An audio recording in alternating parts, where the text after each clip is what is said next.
Minhas irmãs, meus irmãos, com muita alegria, mais uma vez, retorno a essa casa agradecendo a direção da casa pela oportunidade de aqui estar. Hoje nós trouxemos para a nossa reflexão o tema Bênção da Vida.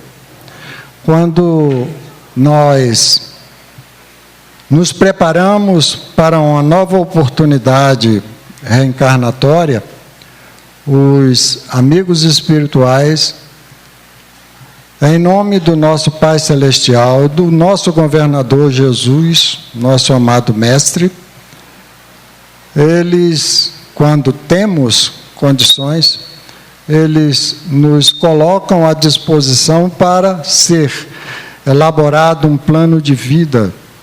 Esse plano de vida nos contempla com tudo que nós podemos vencer. Deus só nos permite aquilo que sejamos capazes de recolher ensinamento, de passar para a nossa consciência tudo que possam nos elevar.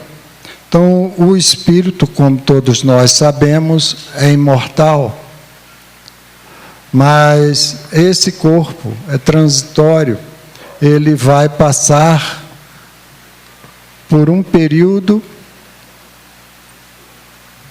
de acordo com as necessidades que nós carregamos. A vida tem os seus ensinamentos de conformidade com as nossas necessidades. Qual o propósito de estarmos neste instante sobre o planeta Terra?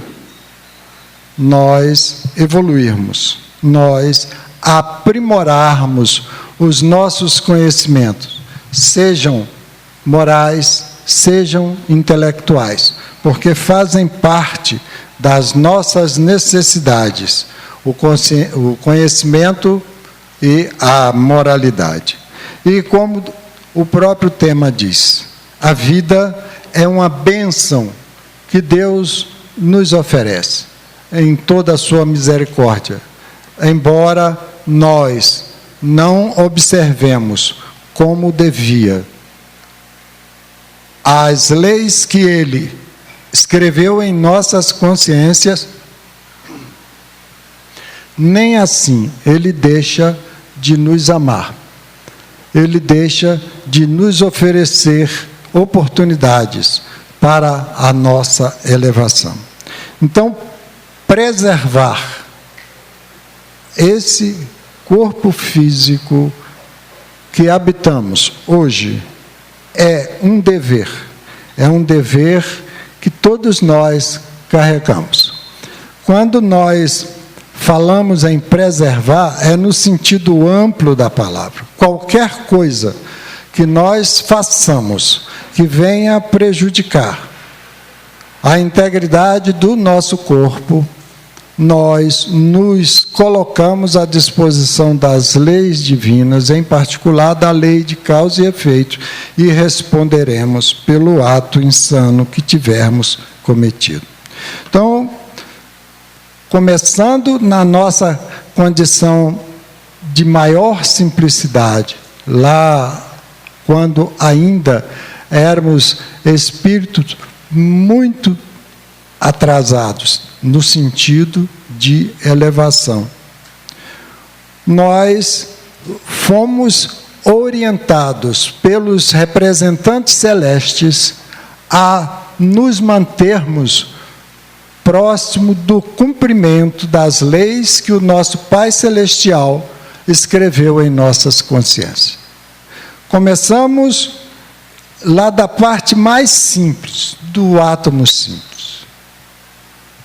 Evoluímos, passamos pelos reinos da natureza, conquistando valores, conquistando ensinamentos, até chegarmos na condição de espírito, ou seja, o reino hominal, para daí nós recebermos o livre-arbítrio, a razão e a inteligência, para construirmos o nosso castelo de felicidade que todos nós desejamos. Isso se refere a todos os seres vivos. Todos nós passaremos pelos diversos estágios em crescimento para conquistarmos num futuro, de acordo com o nosso merecimento, de acordo com o nosso esforço, a condição de espírito purificado, ou seja, espírito puro. O homem, independente da sua posição socioeconômica, ele tem esse objetivo. Sejamos aquele mais humilde do ponto de vista físico, até o mais abastado, também do ponto de vista físico. Todos somos cercados de inteligências que nos inspiram à elevação. Desde os povos primitivos, nós tínhamos na consciência uma vaga intuição de que a vida não para com o fenômeno morte. À medida que nós nos esclarecemos, esse sentimento passa a uma simples esperança. Quando conquistamos mais valores, mais conhecimento, temos a certeza de que a vida, ela prevalece.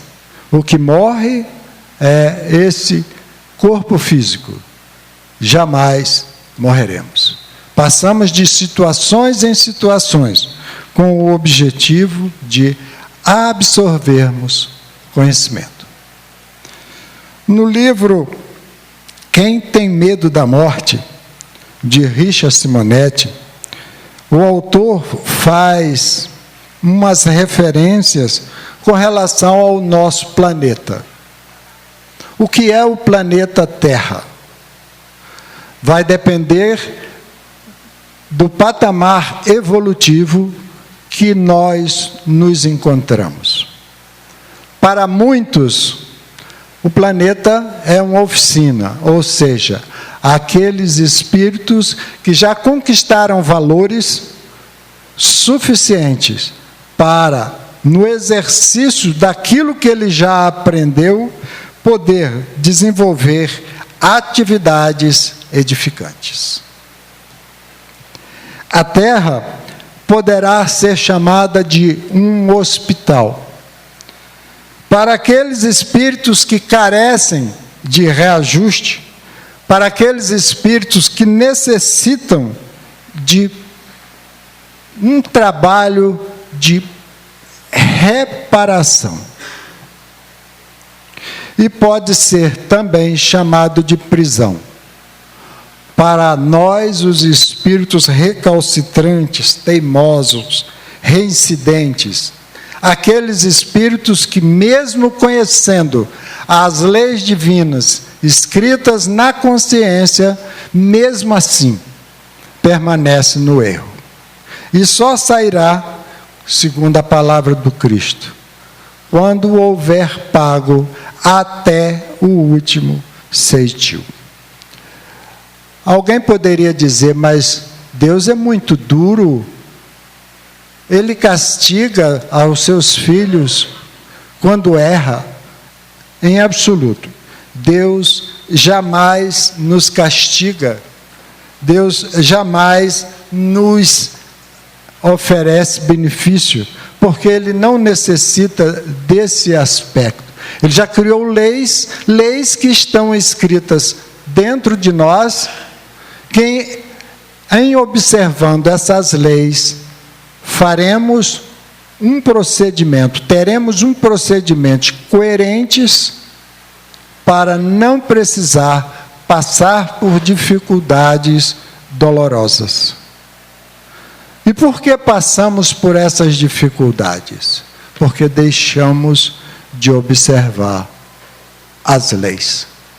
Toda vez que nos afastamos da lei divina, a consequência dolorosa nos alcança. toda vez que deixamos de observar o bem que nos é aconselhado pelos nossos irmãos que já atingiram um grau de adiantamento maior que o nosso, nós passamos por dificuldades. O Espírito Camilo, através da psicografia de Raul Teixeira, do livro Desafios da Educação, se refere à Terra um pouco diferente do que Richard Simonetti.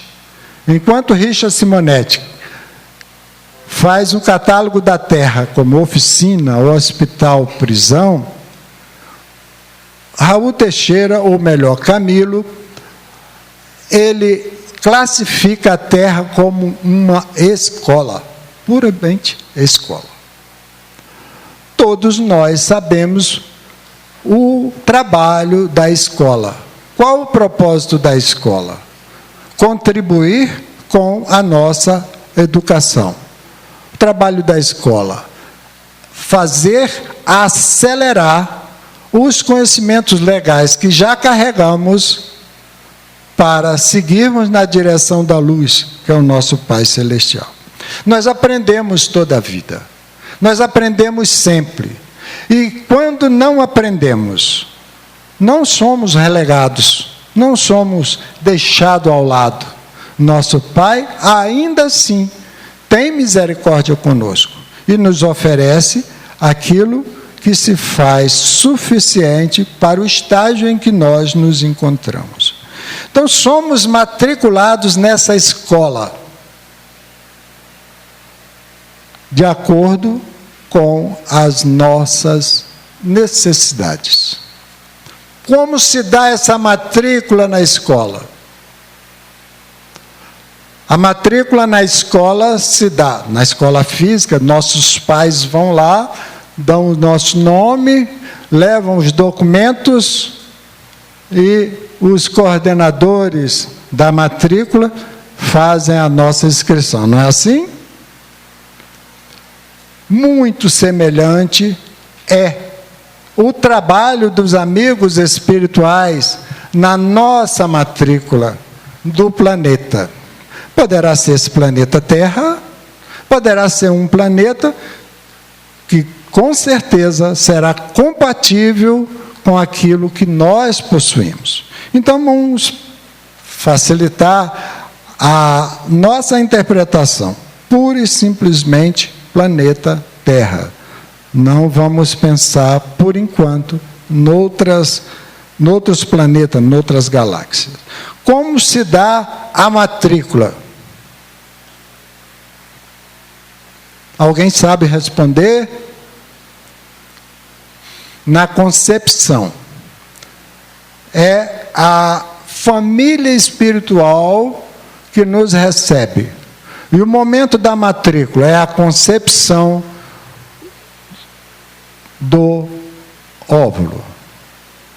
Aquele que o papai e a mamãe fecundam.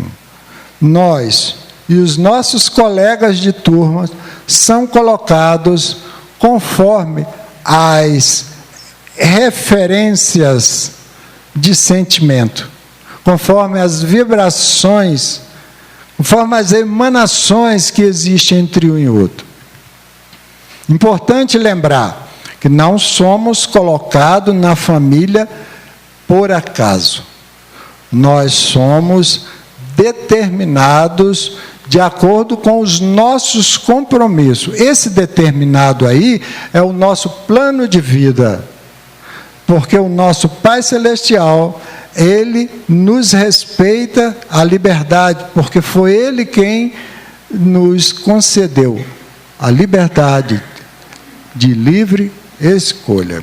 Então, as nossas vibrações se emanam, sejam por compromissos, seja por afeição. Colocados na família, aonde vamos vivenciar a experiência reencarnatória. A introdução, como já falei, decorre da fecundação. Prolonga-se pelo nascimento. a geração do corpo físico é administrado pelo espírito reencarnante, seguindo o seu plano de trabalho, seguindo o seu plano de vida. Vem o nascimento, vem a luz. Ali ele vai vivenciar os momentos iniciais da sua experiência reencarnatória. Vai emergir o homem velho. A inocência infantil vai desaparecer. Os pais têm as suas obrigações de orientar. Orientar com o propósito de aquele espírito se autoproduzir. Vem o primeiro estágio. Terminada a introdução, ou seja, as primeiras horas de aula, vem as experiências qualificatórias. Vem a adolescência, vem a maturidade e segue toda uma trajetória que obedece, sobretudo, ao plano de trabalho que o espírito necessita experimentar. Cada estágio da vida humana tem um programa. Programa esse que diz respeito à sua necessidade. A minha convivência, a nossa convivência, diz respeito às nossas necessidades. Não são colocadas de uma maneira fortuita, ao acaso. Nós escolhemos no mundo espiritual a forma de vida que desejamos. Escolhemos no mundo espiritual a família que desejamos. Escolhemos no mundo espiritual os amigos que desejamos. Escolhemos no mundo espiritual os filhos que desejamos. Tudo segundo as nossas necessidades. É preciso lembrar que entre esses estágios de vida varia de um espírito para outro. Um pode ter uma infância mais alongada, pode ter uma adolescência mais alongada ou não, uma maturidade menos corrida. À medida que nós vamos absorvendo os ensinamentos dos estágios da vida, passamos de um estágio para outro, passamos de uma posição para outra, sempre com o objetivo de preservar a vida. Os alunos podem, em algumas circunstâncias, se afastarem um dos outros por características pessoais, o esforço que um emprega em condições maiores do que o outro, ele passa por um estágio mais acelerado que o outro. Uns estacionam, não crescem, não retrocede, mas não cresce, passando uma série de irmãos por ele. Tudo responderemos. O nosso Pai Celestial recomenda que todas as nossas escolhas sejam respeitadas, mesmo aquelas que não estejam no nosso plano de vida. Suponha que eu venha com o propósito de casar com uma jovem fulana, e eu prefiro caso com outra. Tudo que eu fizer de bom com aquela que eu escolhi para ser a minha companheira de família, será aproveitado. O meu compromisso no plano de vida será colocado mais adiante. Nunca nosso Pai Celestial deixa de aproveitar as nossas ações. Mas tudo que nós fizermos, responderemos pelo que for feito. Então, ao longo do curso, alguns alunos deixam de cumprir uma série de compromissos do seu plano de vida. Aliás, é uma das coisas que mais ocorre. porque não observou, porque teve uma escolha diferente. E isso não nos coloca numa situação de nenhum achaque, que o nosso Pai continua nos amando. Vai nos conceder outras oportunidades, claro, acrescida de trabalho. Então, esses alunos são programados para a própria evolução. Esses alunos são constrangidos, entre aspas, a cumprir o plano de vida.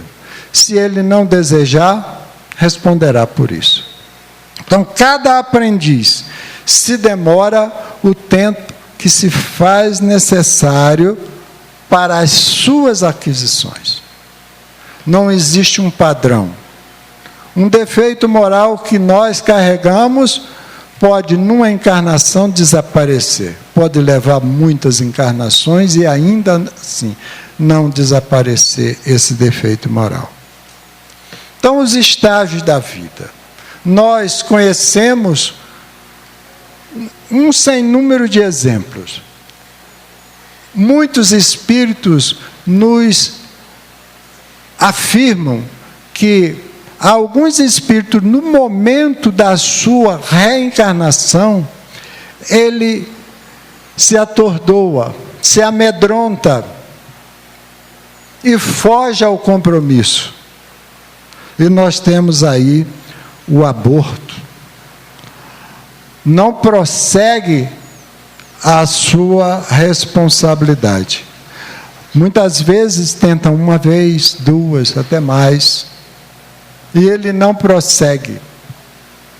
Outros, ele vem até o nascimento. Mas quando chega na sua condição de recém-nascido, ele busca fugir da responsabilidade. Isso eu estou falando do livre-arbítrio, não estou falando daqueles processos que levam a experiências dessa natureza. Ele larga o corpo e foge da responsabilidade que tinha com aquele corpo. Outros prosseguem um pouco mais, vai até a primeira infância e adolescência, e dali deserta. Muitos passam por muitos anos, chegando à velhice avançada, passando pelas experiências mais diversas, em algumas circunstâncias até muito dolorosas, mas sempre aprendendo e ensinando. Imagine um indivíduo que chega a uma idade avançada, carregado de enfermidades próprias daquele quadro avançado de idade, quanta coisa que ele pode ensinar para os seus, aqueles que os cercam.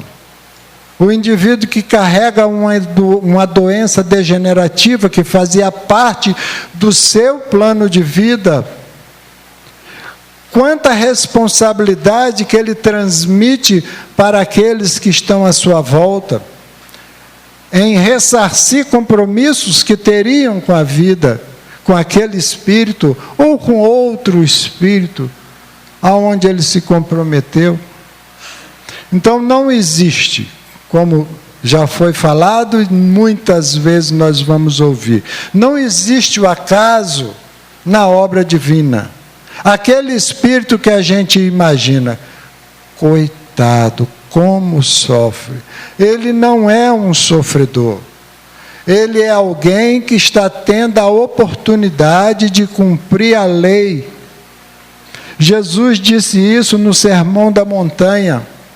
Bem-aventurados os que sofrem, porque serão consolados. Por que bendizer a dor? Por que bendizer o sofrimento? Não é isso que Jesus ensinou.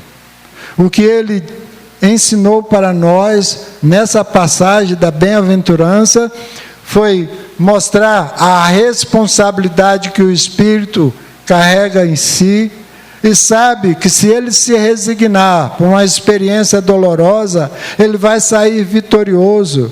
E a experiência só lhe é concedida se ele tiver condições de aprendizado daquela experiência. Não é para sofrer, mas sim para conquistar valores. Existe, nos dias atuais, uma campanha de valorização da vida. A preservação da vida no seu sentido amplo. Nós entendemos que o sentimento de lembrar que não se deve cometer o suicídio é de extrema importância. Mas não podemos nos esquecer de fazer referência também ao que se faz necessário no que diz respeito à nossa vida como um todo. Tenho uma reportagem que foi publicada no jornal Tribuna de Minas, seção Visão Espírita, aqui da cidade de Juiz de Fora. O autor faz a seguinte introdução. Conta-se que um homem parou em frente a um pequeno bar, tirou do bolso 1 metro, mediu a porta, falou em voz alta para aqueles que o ouviam. Pouco mais de 2 metros, 80 centímetros de largura, esta é a medida desta porta. Admirado, as pessoas, ele começa a citar. Primeiro, foi um pequeno grupo, em seguida, um grupo mais extenso. Daí a pouco era uma multidão.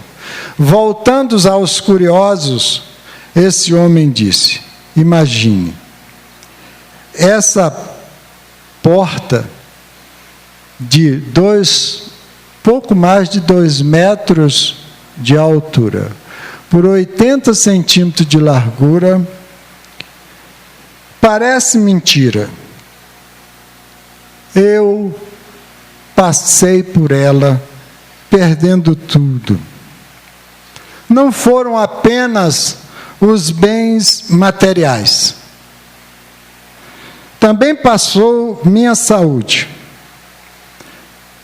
Passaram minhas esperanças.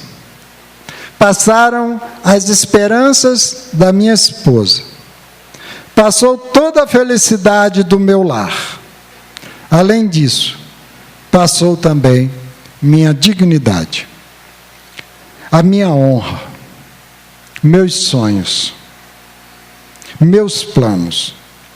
Sim, senhores, todos os meus planos de construir uma família feliz passaram por essa porta dia após dia, gole por gole.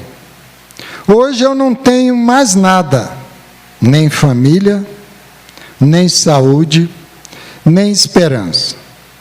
Mas quando passo pela frente desta porta, ainda ouço o chamado daquele que diz: entra, só mais um gole. Você não é bebedor social, apenas uma dose. Ainda escuta essas sugestões em tom de zombaria. Você não bebe socialmente? Lembra-se? Sim, esta era minha senha. Essa era a isca, essa era o engodo. Mais uma vez, eu caía na armadilha dizendo comigo mesmo: quando eu quiser eu paro. Isso é o que muita gente pensa, mas só pensa. Eu comecei com um cálice e hoje a bebida me dominou por completo. Hoje sou um trapo humano. E a bebida? Bem, A bebida continua fazendo suas vítimas. Por isso é que eu lhes digo, senhores, esta porta é a porta mais larga do mundo. Ela tem enganado a muita gente. Por esta porta, que pode ser chamada de a porta do vício, de aparência tão estreita, pode passar tudo que se tem de mais caro na vida. Hoje, eu sei dos malefícios do álcool, mas muita gente ainda não sabe, ou se sabe, finge que não sabe. E admite que não esteja sob o guante da bebida. E o que é pior, tem esse maldito veneno destruidor de vidas dentro do próprio lar à disposição dos filhos. Ah, se os senhores soubessem o inferno que é ter a vida destruída pelo vício, certamente passariam longe e protegeriam sua família contra as suas ameaças. Visivelmente amargurado, aquele homem se afasta, deixando todos atônitos com as suas declarações. Aqui, meus irmãos, quando se fala em bênção da vida, poderíamos traduzir essa frase como compromisso da vida. Deus nos concede com o objetivo de nos promover a alegria, a felicidade, e que nós, em muitas circunstâncias, deixamos de valorizar essa misericórdia que o nosso Pai Celestial nos concede.